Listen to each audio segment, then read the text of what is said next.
निशुम्भ शुम्भ गर्जनी प्रचण्ड मुण्ड खण्डिनी वने रणे प्रकाशिनी भजामि विन्ध्यवासिनी।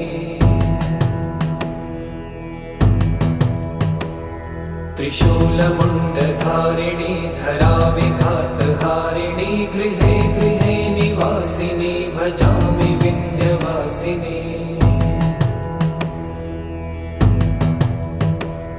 दरिद्र दुःखहारिणी सदा विभूतिकारिणी वियोगशोकहारिणी भजामि विन्ध्यवासिनी।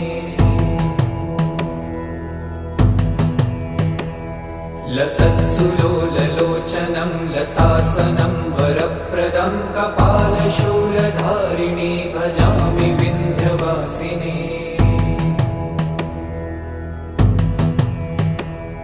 कराब्जदान